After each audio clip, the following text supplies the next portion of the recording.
ইনসানিয়াত বিপ্লবের নাম বা অন্য আরও কিছু প্রাসঙ্গিক জিনিস মানে লিটারালভাবে দেখায় অনেকে অজ্ঞতাবশত মনে করেন যে ইনসানিয়াত বিপ্লব বোধহয় একটা ধর্মভিত্তিক রাজনৈতিক দল বা ধর্মের নামে রাজনৈতিক দল।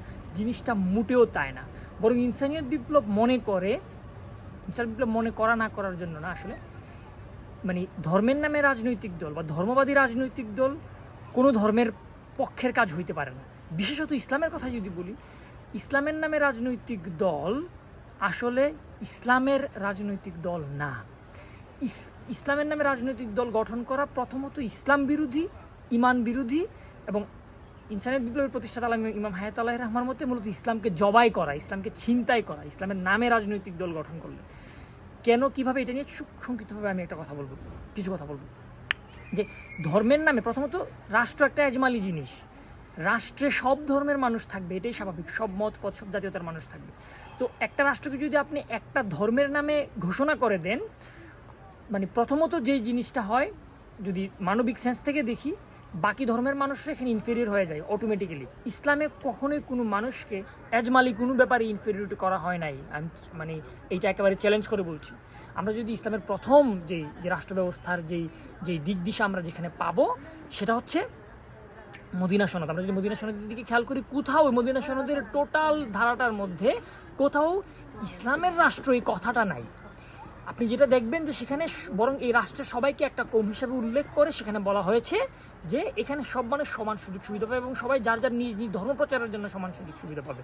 সেটা ইসলামের পার্সপেক্টিভ থেকে। কিন্তু সাধারণ মানবিক সেন্স থেকেও আপনি একটা রাষ্ট্রকে একটা জাতীয়তাবাদ বা একটা ধর্মের নামে ঘোষণা করতে পারেন না। যদি করেন তাহলে এই রাষ্ট্র মানবিক হবে না, অমানবিক হবে।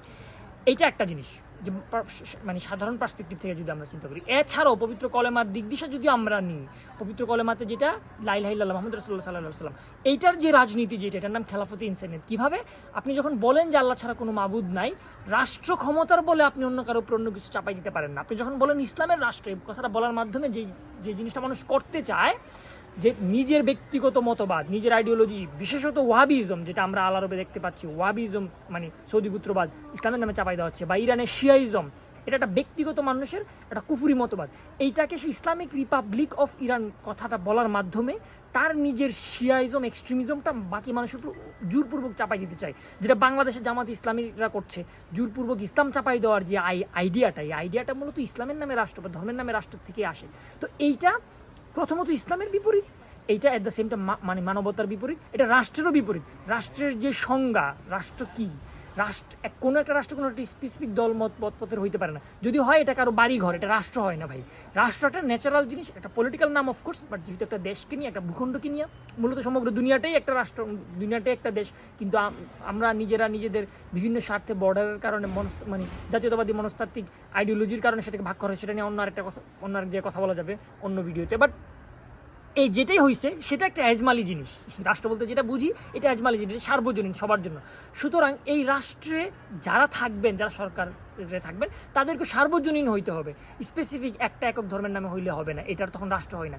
আর এজন্য রাজনৈতিক দলগুলোকেও এটা রাষ্ট্রেরই এগেনিস্টে হবে যদি রাজনৈতিক দল কোনো একটা স্পেসিফিক একক ধর্মভিত্তিক হয়, একক ধর্মের নামে হয়, অথবা একক জাতীয়তাবাদের নামে হয়। তো যে কথাটা বলছিলাম, আমাদের বাংলাদেশে যেহেতু এখানে একটা সুযোগ আসছে, বৈষম্য বিরোধী আন্দোলনের মাধ্যমে একটা স্বৈরাচারের পতনের পর মানুষ সংস্কার নিয়ে কথা বলছে, এখানে আমাদেরকে খুব সতর্ক থাকতে হবে যে মানে ইনসানিয়াত বিপ্লব মানে কোনো স্পেসিফিক মানে কোনো একক ধর্মের রাজনৈতিক দল না, বরং একক ধর্মের নামে রাজনীতির সরাসরি বিপক্ষে, একক জাতীয়তাবাদী রাজনীতির সরাসরি বিপক্ষে।